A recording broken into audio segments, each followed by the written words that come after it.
You don't even need to be a psychologist to see this. Watch people pat their pocket to make sure their phone's there. Watch people grab their phone when they think that they got a message because it buzzed at them, but it was simply just an itch in where their pocket is. It's a phantom pocket vibration. You see this kind of anxiety all the time.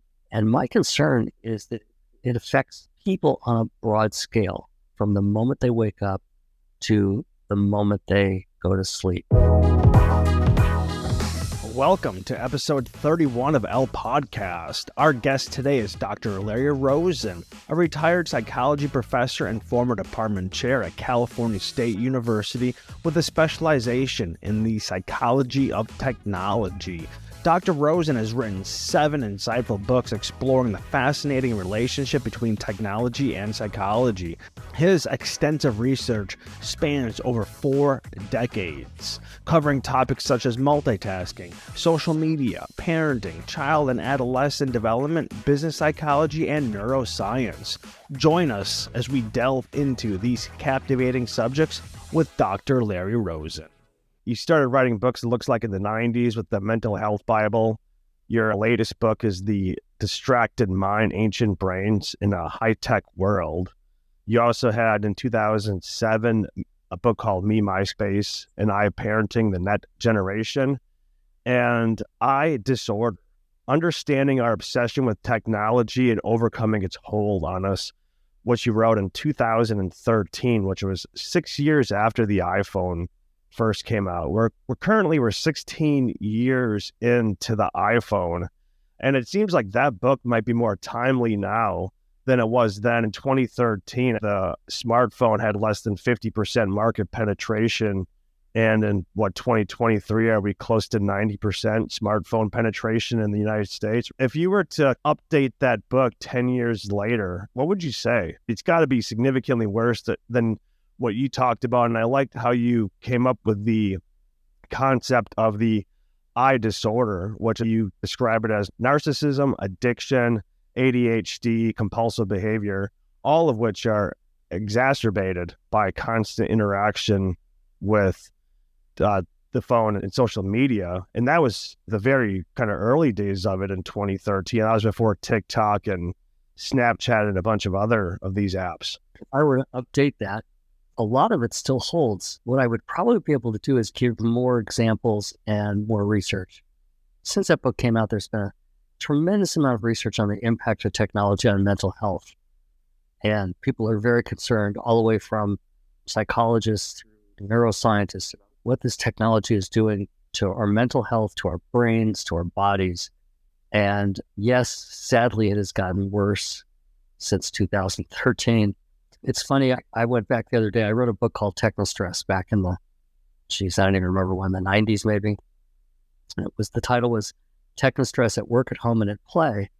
And in that book, I wrote about how we were all of a sudden being stressed by technology that we didn't expect.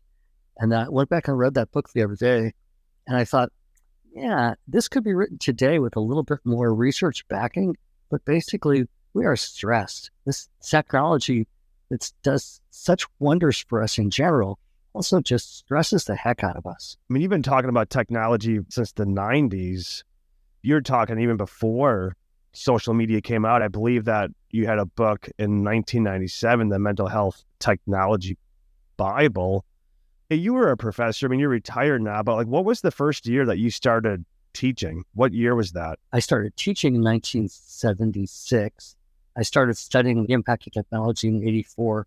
And in 84, there were no desktops, there were no laptops, there was nothing. We didn't have phones, nothing. Big computers. Did you notice a difference in your students between when you started studying this in 1984 and when you started teaching students in the 1970s? You've been retired, in the mid, or maybe 2017, 2018 from teaching, somewhere around there? Yeah, somewhere 2020, 3-4 years ago. You know, it's interesting you ask. I hadn't thought about what it did to my teaching, but all along, I would teach very large classes. This theme of the impact of technology is very popular with young people. They seem to want to hear about how it's impacting them. And I would say I probably taught it for about 15 years. And over the 15 years, what I realized were 2 things. One, students weren't paying attention anymore. They simply couldn't pay attention. They were heavily distracted by their phones, even to the extent that one time I had a guest speaker come and show a documentary on impact technology. And I went and sat in the audience with him. And next to me was a student who the entire time was on his phone, even sitting right next to his professor. Students just don't pay attention. And if they do, if they could have other sources of ways that they can get the information, like maybe a YouTube video or something like that, they get very distracted, and they also play at a high speed so that it'll be over quickly so they can move on to the next whatever it is. And quite honestly, when you look at the data, I collected some data that I actually posted on I wrote a blog for Psychologist Dr. I posted some data from a talk I gave.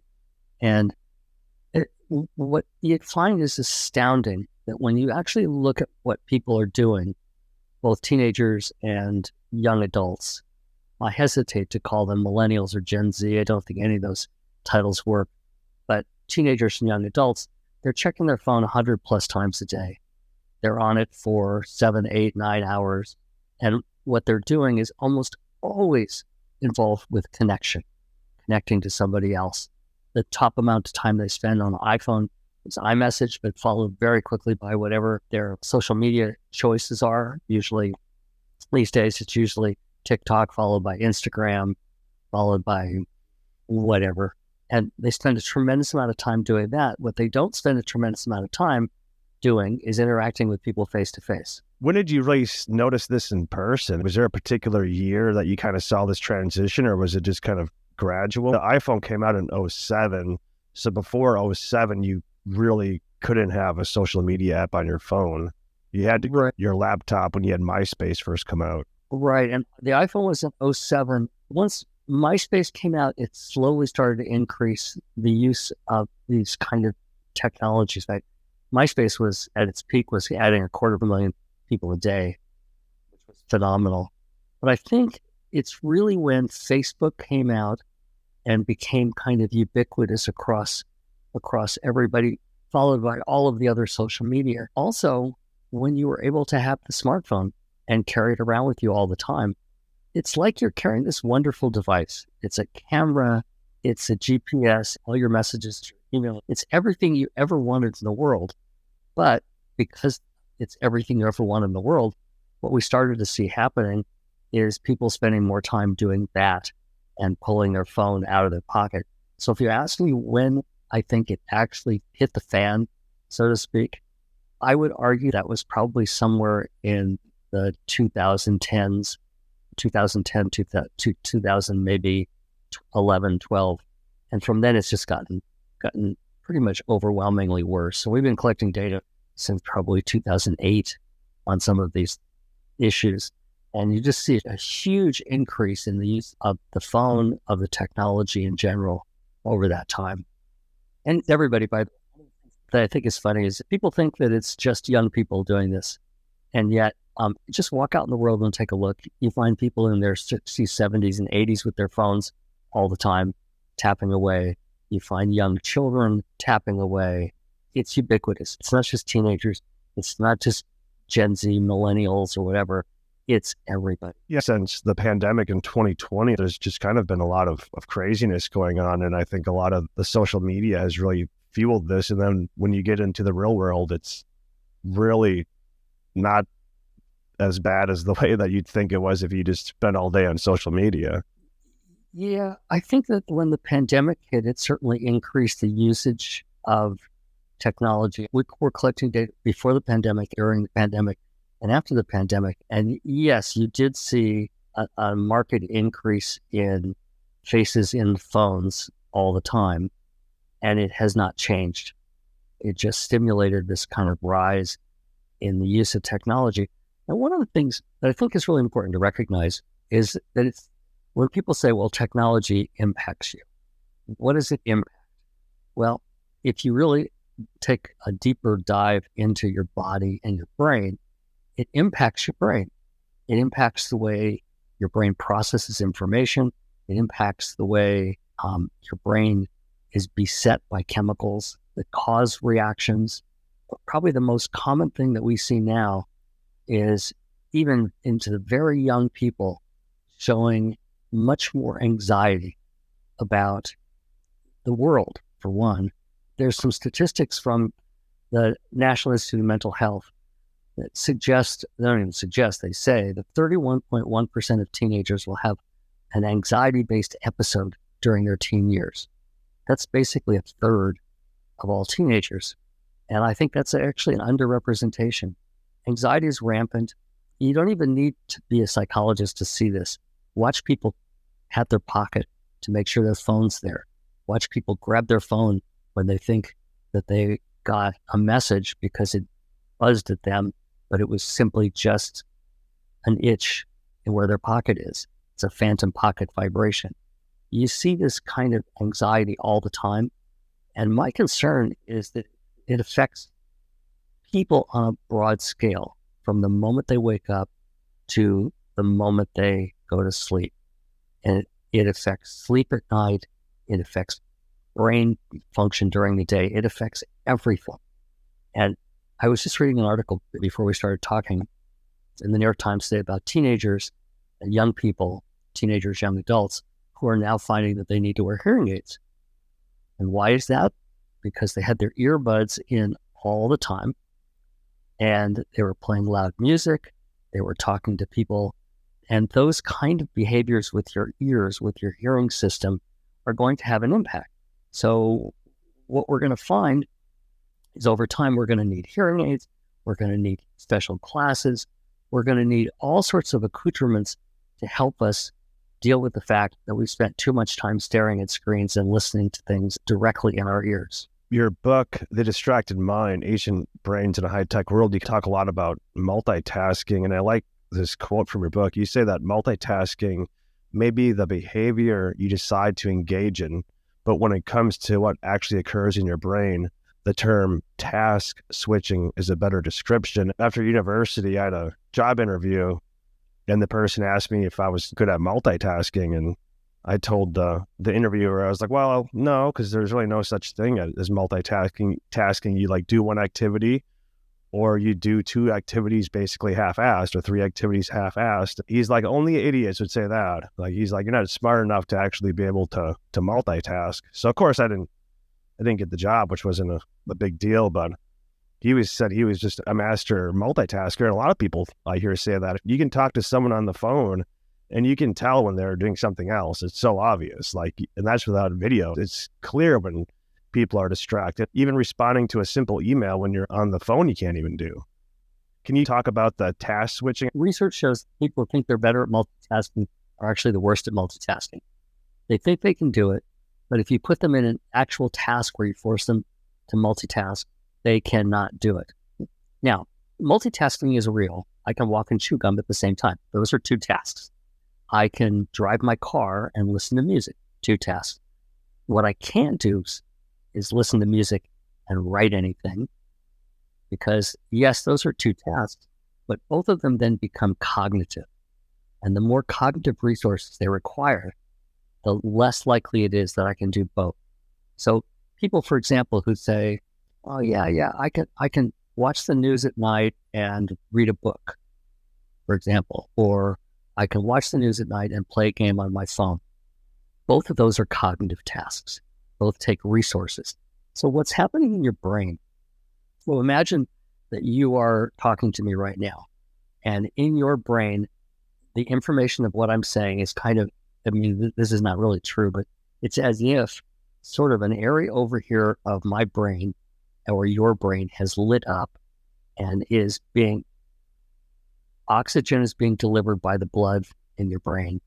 Glucose is being delivered, both of which are necessary for the neurons to work. Now, imagine that you get distracted. I'm talking to you now and you're distracted. You're looking at your list, say, of questions that you want to ask me. You're thinking about the next interview you're going to do, whatever. That blood then flows to another area, maybe over here, and the oxygen and the glucose are needed over here to open up that area to start activating it. So what happens is this part dissipates. Now, imagine you're trying to multitask. What you're trying to do is sort of keep an equal amount of blood and oxygen and glucose in two different locations in your brain. Just doesn't work that way. Basically, the way our brains work is we focus. We focus on one task. That's the way those are all the way from our ancient brains. That's what our brains have been trained and built to do. So people who think that they are good at multitasking are really quickly task switching back and forth. And the research shows a couple of interesting things. One is, yes, you can take two tasks and do them both interchangeably, switch back and forth from one to the other, and you can do them well, but it takes longer and you're more stressed. If you take a look at young people, say high school students, and they're both doing homework, but also texting all the time or being on social media or whatever. And if you take a look at them, what you find is that they have to work later on their homework because it takes longer and they're more stressed. So they go to sleep later. The stress causes all sorts of chemicals in their brain to leak out and counter good sleep. And so it takes them longer. They're more stressed. They can't sleep as well. And over time, the lack of sleep starts to build up. You end up getting what's called a sleep debt. It's kind of like a monetary debt. You have to repay it. If I owe you $10, I have to repay you $10. If I owe my body 4 hours of sleep, I have to repay my body with 4 hours of sleep, which is, by the way, why school students on the weekends sleep 10, 12 hours, because they're literally paying back that debt. But it's also why they fall asleep in school. School starts so early in America that it starts at 7:30 in the morning in most places. So the students who stayed up late multitasking, trying to multitask, doing their homework, are ending up being the worst students in the mornings and at school. Their ability to learn then decreases dramatically. In one of the books, I believe it was The Distracted Mind, you talk about how many, like, the average number of tabs open on a computer of a student. I forget the exact number, but it was an insane amount. Like, so they're constantly checking their phone 150 times a day. Has that created ADHD, or is that through the multitasking create ADHD, or how does that factor in? I wouldn't call it ADHD because that has to be diagnosed in a psychiatric setting or a psychological setting. And there are actually ways to diagnose ADHD. What I would say is it's creating a tremendous amount of stress. And stress is not good for us. No matter how old we are, stress is not good for us. It's creating this kind of continual layer of stress on us all day long. Oh my goodness, I forgot to check my phone and blah, blah, blah. Or, oh my goodness, I haven't texted somebody, blah, blah, blah. Oh my goodness. And these things are always going on in your head. Research shows that 50% of distractions are from outside your head and your body. Your phone beeps at you, somebody comes and talks to you, 50%. The other 50% are coming from inside here, right inside here. And it's your brain telling you, oh, I have to check TikTok. Oh, I better comment on my friend's Instagram. Oh, whatever. Half of them are coming from inside the head, which means your brain is buzzing all the time, worrying about what you need to do, what technology you forgot to use, what you forgot to do. And what that is basically is chemicals like cortisol. And cortisol is a fine chemical. It wakes you up in the morning, makes you work during the day. But in large levels of cortisol, it's called fight or flight reaction. And it literally puts your brain into this, and I better do it or I better stop doing it. It creates a situation where your brain just basically can't function. There was a really clever experiment. You can actually measure cortisol if you take a swab and take a saliva swab. And so this very clever research study was done where they took a family of a mother, a father, and a teenage kid. And before the study started, they gave them a bunch of questionnaires that showed how much time each day they spent doing a bunch of different activities, technological, ranging from being on social media to doing email, text messaging, whatever. What they did is they had them swab themselves as soon as they woke up, and 30 minutes later. And then they look to see what kind of uses of technology might predict increase in cortisol from waking up to 30 minutes later. Moms, turned out there was nothing. Interesting. For dads, those dads who use more email showed a bigger increase over the 30 minutes, which makes sense. They wake up, they got business emails to deal with. For kids, for the teenagers, the only one that predicted a big increase was social media use, which means the brain, you wake up and your brain's already thinking about social media, already thinking about what you've got to do and who needs you on TikTok. So it's already buzzing with things that are going on, and they're all social. They're all connection. That's fascinating. In your book, you talked about foraging. We evolved with foraging, and then you relate that into these digital devices. Can you talk about that? There's an interesting model out there about animal foraging. And one of the things that we were able to do in the book is to take it and adapt it to how we deal with technology, because we're not all that different.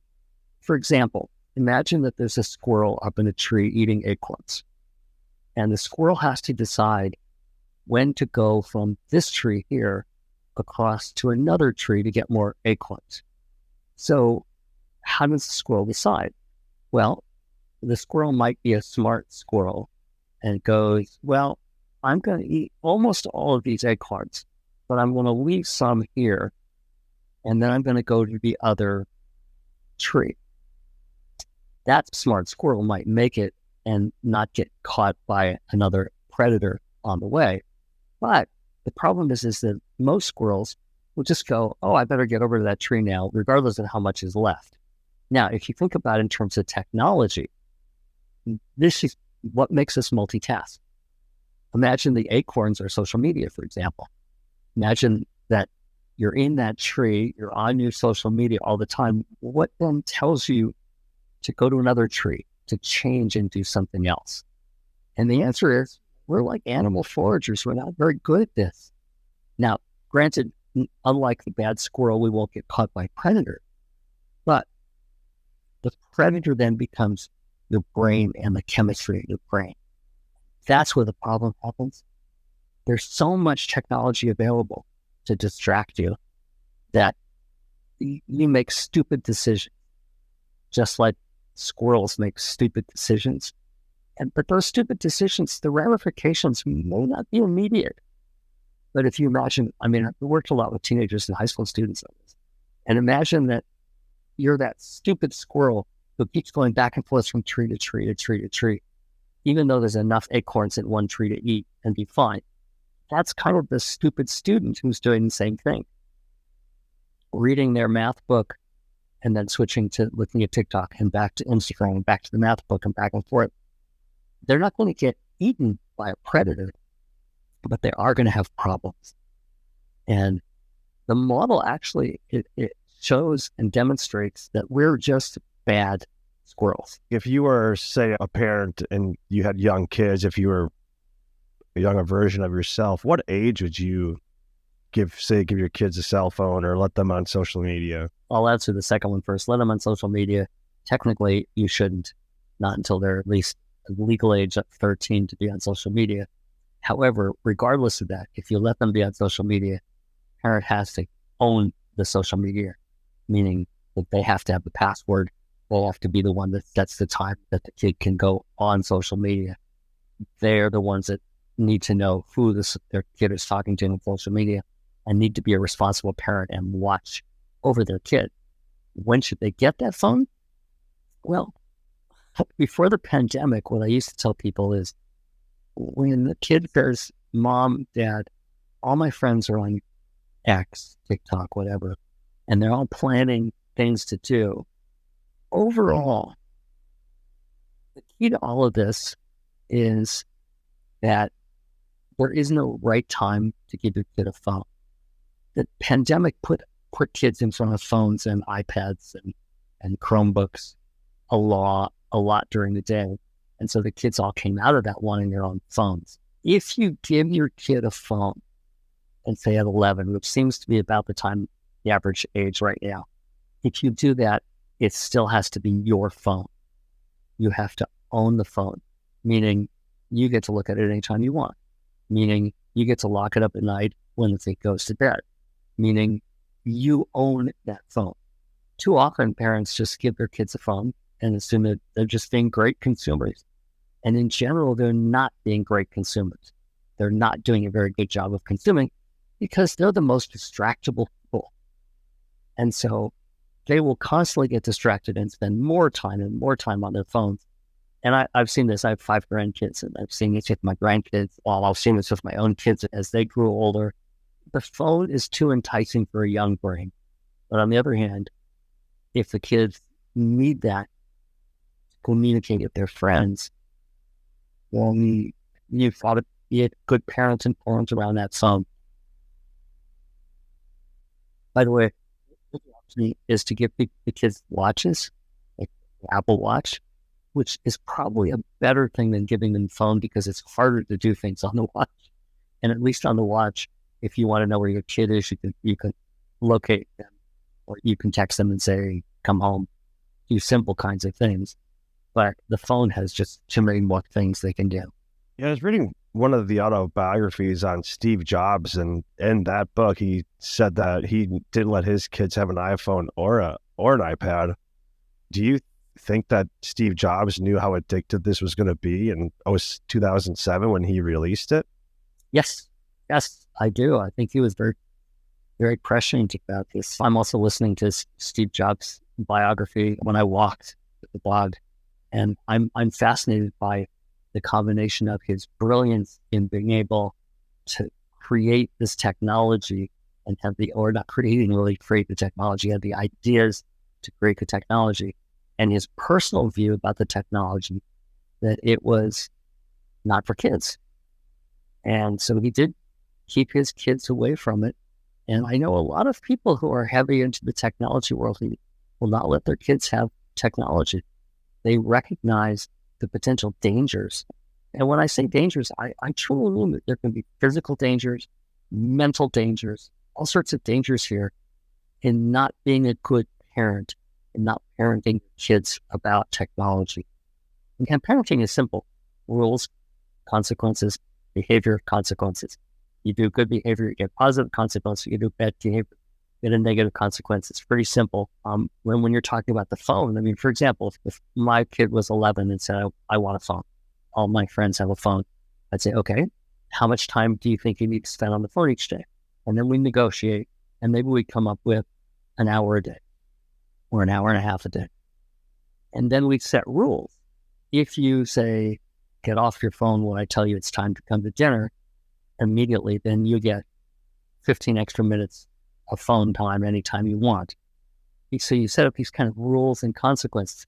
If you don't come when I call you for dinner, then you lose the use of your phone for, say, instead of an hour, you only get a half hour. So you have these set of behaviors and consequences. And the problem is that parents are overwhelmed. As parents, grandparents, we're all overwhelmed by technology just in general. We're dealing with all the emails we get every day, all the text messages we get, everything that we have to do in our life revolves around technology. And so it's very hard if you're sucked into that world to help your kids not get sucked in. Yeah, I'm 40, so I'm technically like an older millennial. I grew up without cell phones, back when I was dial-up internet and before social media. And every time a new piece of technology would come out, they'd always say, oh, it's going to make your life more efficient. But it just seemed like it just created a lot of redundancy. You have to still do the paperwork, then you got to input it into the computer, or they have these new tools. Now they can track you at work with various, as it be Slack or whatever, these tools. It doesn't really seem like it makes anyone more efficient. It just seems like it added a lot of redundancy. And then, you get calls at all sorts of hours at work, which you wouldn't have gotten in years past, or your phone will blow up with text messages, and you could have a 50, text message exchange that would probably be a 2-minute phone call.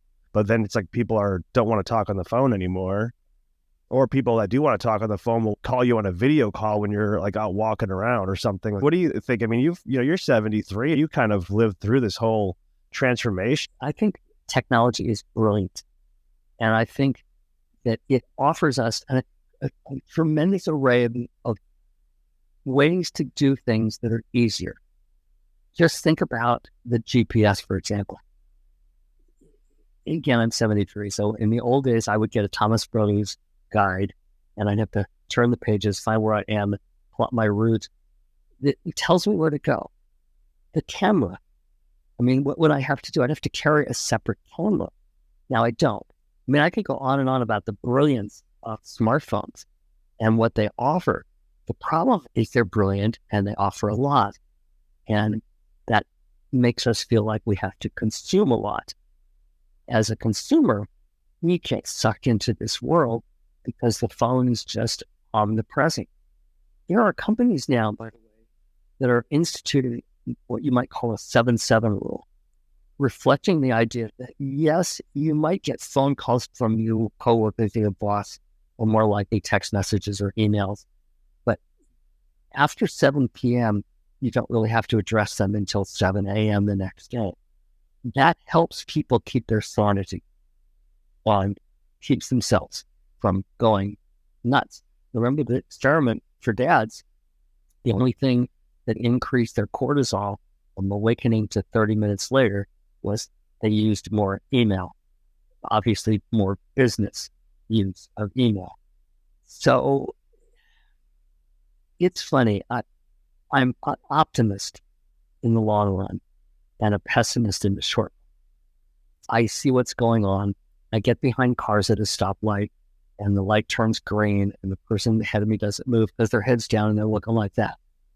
I recognize that we're burning out our ears, we're burning out our eyes, we're burning out our necks, having neck problems at young ages. I see all that and I see all the really good parts of technology. And the best part of the distracted mind is that at the end, both Adam Ghazali, my co-author, and I offer ways to keep you slack, offer ways to keep yourself healthy, mentally, emotionally, physically, in all ways. And it's not rocket science. There's things you can do that will make you healthy. And a very simple one, for example, if I put a cap on your head that measures the brain activity, an EEG cap, and I have you walk around in a busy, noisy area, there will be a lot of activity showing for your brain. If I then have you walk in a park or in a pastoral kind of area, the activity will go down. How quickly does the activity go down?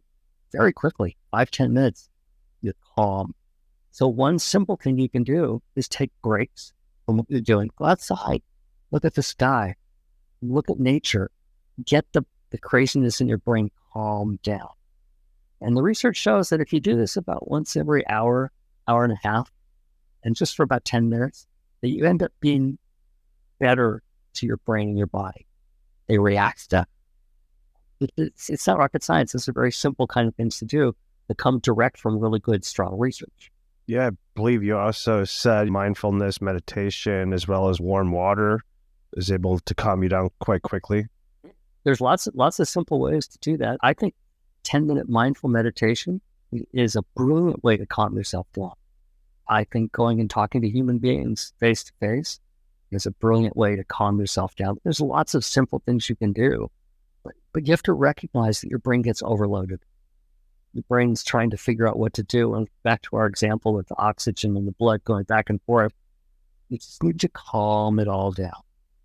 And then you become more productive and healthier. How do you see the future unfolding with social media? When the printing press came out, it took a couple hundred years for it to really, people to really figure it out. And then people said the radio, people couldn't handle it, even from radio to television. And the first 50 years was fairly, you only had 3 TV channels, and all of a sudden you added cable TV in the 80s, and that opened up another can of worms. And now it's like people are going away from TV. It takes decades oftentimes, if not centuries, for certain technologies for people to kind of adapt to it. What do you think is going to be the next 10 years? Are people going to adapt and eventually just use this stuff less as it becomes ubiquitous? No, we're not going to use it less. It's too good and it's too integrated into our world. The issue is people have to be made aware of the potential negative impacts and then do things like we just talked about to make yourself a little healthier. I think there's going to have to be this kind of a big societal push to make people recognize the negative impacts that this is having on us. I liken it to two things in our world, in my life, that have happened. One was the cigarette smoking. When I was a kid, everybody smoked cigarettes. Doctors, you went to the doctor's office, doctors smoked cigarettes while you were talking. I had a bar mitzvah at 13. I had on each table, there were cigarettes and matchbooks. It was just, it just was. It was expected. And then people started to realize that, well, cigarettes might not be so good for you. And then what they did is did it sort of this big, huge campaign, societal campaign, where they showed you why cigarettes were bad for you. They showed you the Marlboro man smoking a cigarette through a hole in his throat. They showed you what it looks like in your body when you smoke. I mean, if you've ever been to one of those shows like Body Works on things, they actually show you what a smoker's lungs look like. They did this sort of big campaign, and it's, put warnings on cigarette packages, and slowly but surely smoking has gone down. It's actually kind of rare now to see somebody smoke from cigarettes. The second one is drugs. At 40, you probably remember this.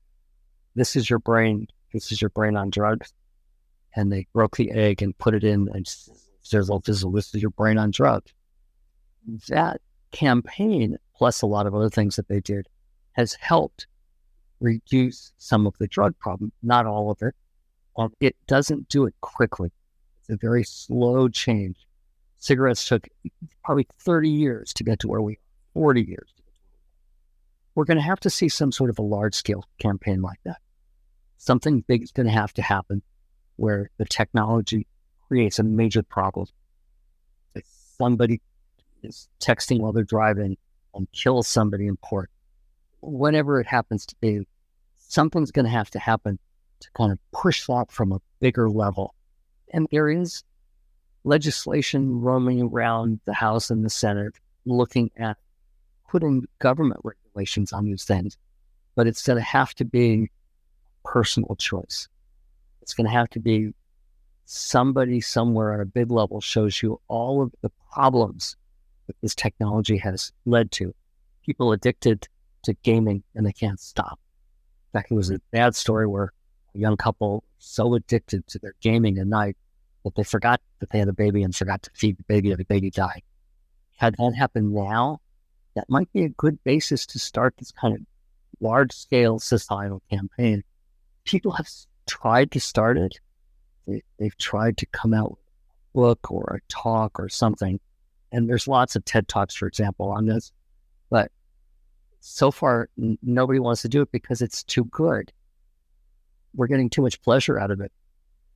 And once we start getting the kind of negative reaction, like the negative reaction to smoking, the drug culture, once that happens, then I think you can start seeing maybe not reducing in time as much, but reducing in where you use it and when you choose to use it. I think that's maybe more important. Do you use it when you're standing next to somebody and supposedly talking to them, and you just whip out your phone and start doing this? Well, maybe that's going to cause problems.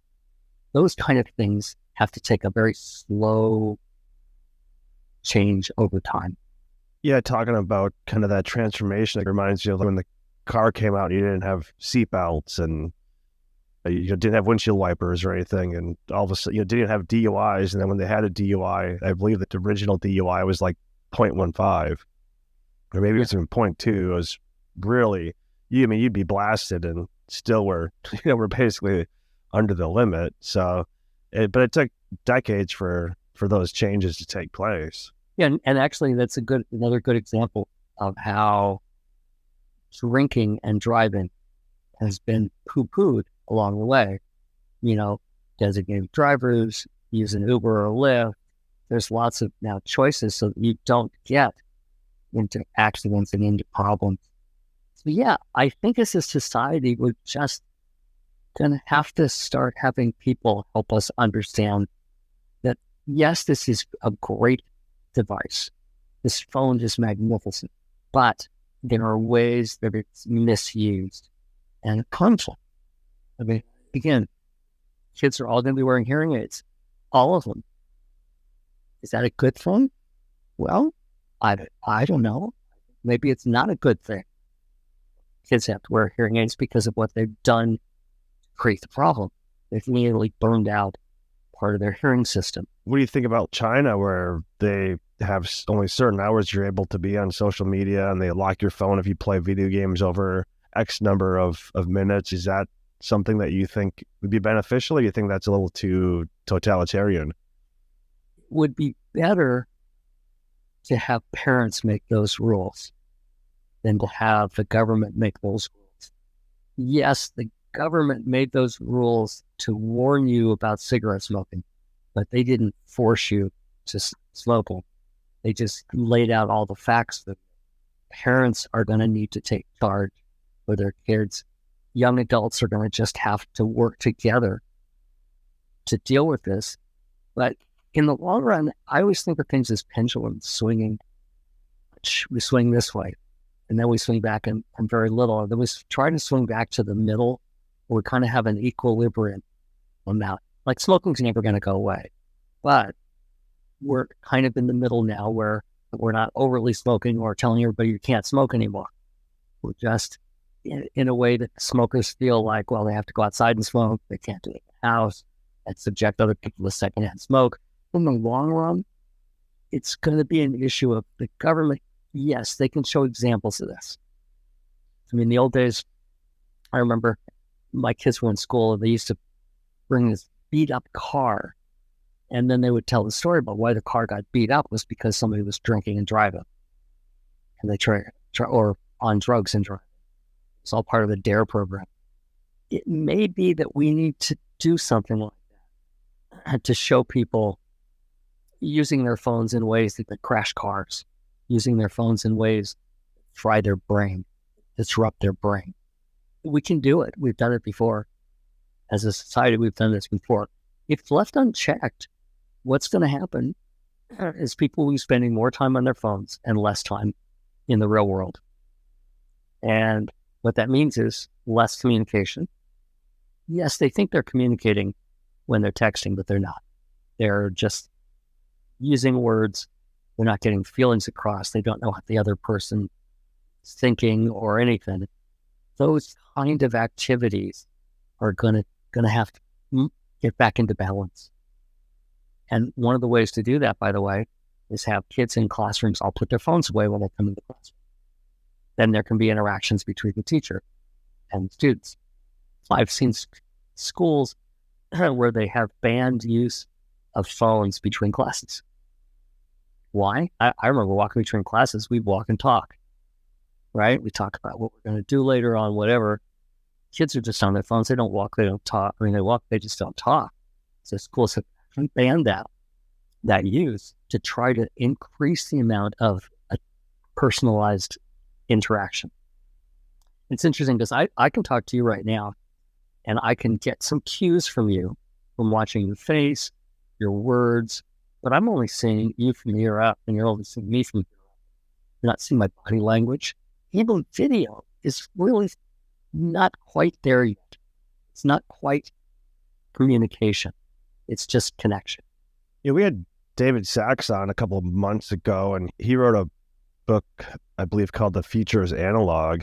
And he thinks the pandemic really just made people realize that they don't want to be online, that people going forward are going to get outside more, to spend less time on their devices, get back to movies at the theater or going to concerts in person.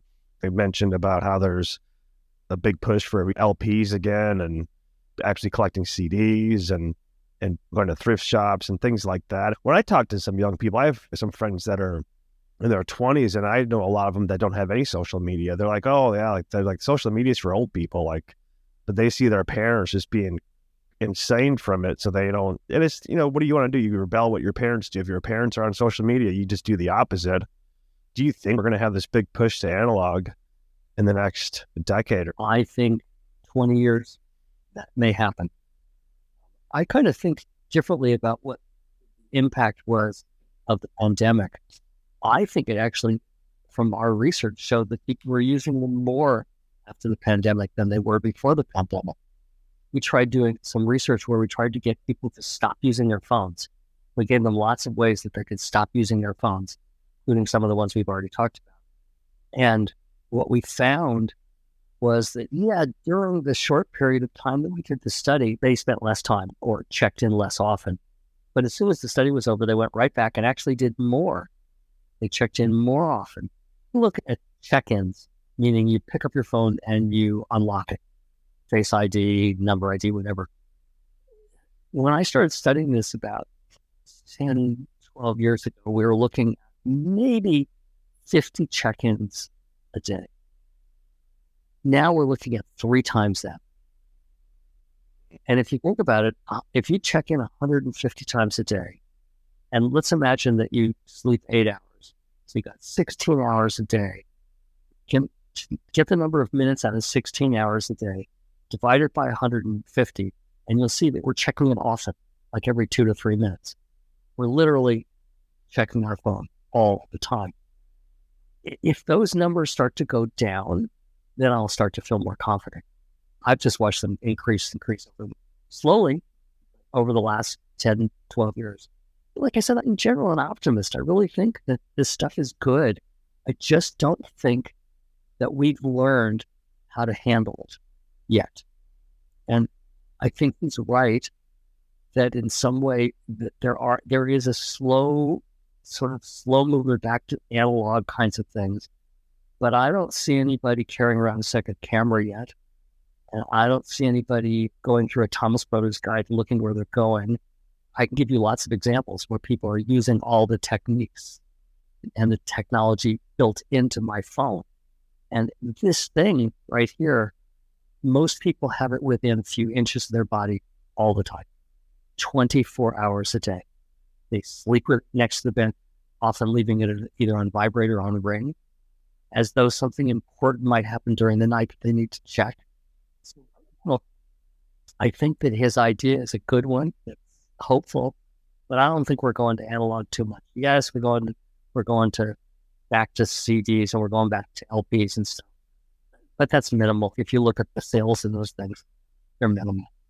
It's mostly old folks like me who will want to relive our youth of going to rock concerts and things like that and get those LPs with all the really good sound. But then most of us have to wear hearing aids anyway.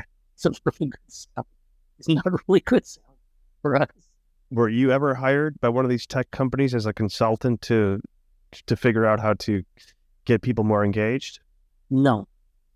But I haven't been hired by a company, but I've been hired to be a spokesperson for products that I believe in, but not to encourage people to use them more, although I will argue that some of the products that I did help them did encourage people to use them more or in different ways.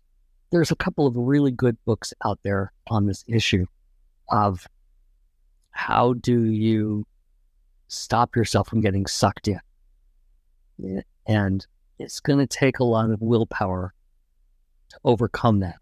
I have a bunch of ex-students who have gone into industry, and their job is to find ways to get people to use the product, technological product. And they're very good at it. They spent years in my lab studying this, and one of the ramifications is, yes, you may study the negative impact of something. Now you know how to create that impact. And I hate to say it, but I don't see this changing in any way yet. I think our pendulum is still kind of over here off to the edge.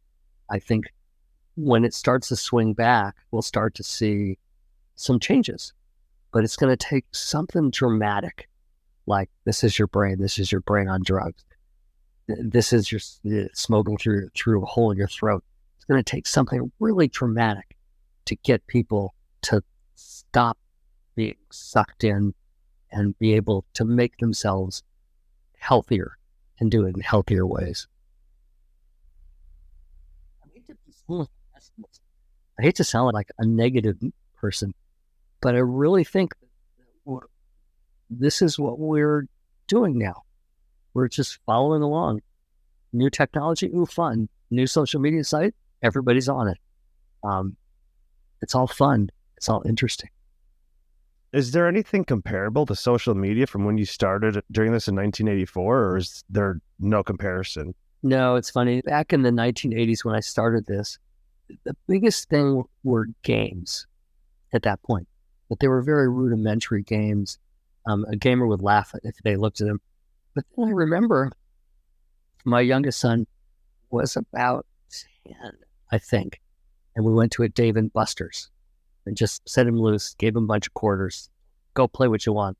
And I was watching what he was playing, and he was playing something, I think it was called Area 51, something like that. It was a shoot 'em up game. And I watched in fascination as blood spurted out and hit the screen. And people flailed and died. And it was so realistic that I couldn't drag him away. He had to stay. He couldn't be pulled away. And now think about the games that we have now. I have a 10-year-old grandson who's really into soccer. So he followed the tournament, the World Cup tournament, and that his dad bought him a piece of software that allows him to play the game, any game he wants with any team, with any country. And so he sits there all the time. So now he's going to be Netherlands, and he's going to start with Netherlands, and he gets the brackets all set up, and he takes it all the way through to the World Cup, basically. We walked in the other night from dinner. We were hanging out with the kids. Walked in from dinner, ran into the room to start playing. And his dad saying, like, Mikey, you want to go say goodbye to Grandma and Grandpa? They're going home. Oh, okay. But then 5 minutes later, he's still playing this game. And you can see it's exciting. I don't think it's horrible that he's playing soccer games online, but it's horrible that he can't stop. And I've actually seen my grandkids, I have two, one's 10 and one's 11, literally get down on their hands and knees and beg their mom to turn back on their iPads so they can play. The addiction is real. It is full-on addiction. It is full-on addiction. You know, Dr. Rosen, we've had you on for over an hour, so I want to respect your time here. Is there any parting thoughts that you have? And also, if people want to get your latest book, The Distracted Mind, Ancient Brains in a High-Tech World, where do you recommend people go find your book, and also anything else that they want to discover about you and the work that you do with technology and psychology? The easiest thing to find me, it's just drlarryrosen.com, and doctor is abbreviated to DR, so drlarryrosen.com. I mean, obviously you get the book at Amazon or publishers MIT Press, so you go to MIT Press and buy it. I also write a blog for Psychology Today. I don't write it very often, but I often put new research on there, my thinking about like things we've been talking about for the last hour on there, as well as some personal stuff too. But that's also a good way for people to see where my thinking is now. And I think bottom line, and this is where I'm at right now, but bottom line, I am very concerned about the overuse of technology by young people. You're 40, you want to overuse technology, you're an adult, you can handle it yourself. I'm 73. If I'm overusing technology, it's my responsibility to use it less or face the ramifications. For young kids, they don't have the ability to make those decisions on their own, and they need help. I've actually recorded video lectures for parents of elementary school children on how to start doing that, because I think it's really critically important. I just worry that parents are so busy these days and also so obsessed with their phones that they're just going, yeah, guys, go use your iPads. That's fine. Play, soccer on the screen, as opposed to go outside and play soccer. And I think it's a parental responsibility to take these kids, which are going to be our leaders soon, and help them understand how to do things in moderation. Not that it's bad, it's just we need to moderate it. You can't be on 24/7, 365. It's not good for you. Parents need to you can use it for good or use it for bad, depending on, it's just a tool. It's how you use it. Like you're saying, we were talking about the GPS before. I'd be curious how many marriages have been saved on road trips having the GPS. But then on the other hand, how many marriages have been destroyed with social media and things like that. So it goes both ways, but there's a lot of really awesome things that make it a lot easier with that smartphone. especially road tripping. Smartphones are great. They're absolutely phenomenal tools. I just worry about what they do to us psychologically and intellectually, mentally. Whenever I talk like this and do podcasts or just talk to audiences, the bottom line for me is awareness. We have to be aware of what's going on. I always encourage people at the end of the week, if you have an iPhone, it pops up what screen time will tell you. Go look at your screen time. You'll be surprised how many hours you spent this week on your phone. You might be surprised where those hours were spent, mostly on social media. You might be surprised at how many notifications you got during the week. People are getting 100 plus notifications a day. I always tell people, take a look at that. If it doesn't surprise you, then I don't know what's going on with you, but it should surprise you. You're spending that much time, that many notifications, opening your phone that many times. Perhaps that will help you make more data, will help you make some better decisions. Absolutely. Well, thank you so much, Dr. Rosen, for joining us. And yeah, I really appreciate the talk. I learned quite a bit, and I think it's just an important topic that people need to get their cell phone usage under control for a healthier and happier life. Thanks very much for having me. It's been interesting. That is it for this episode of El Podcast. And once again, if you guys aren't subscribed yet, please consider subscribing.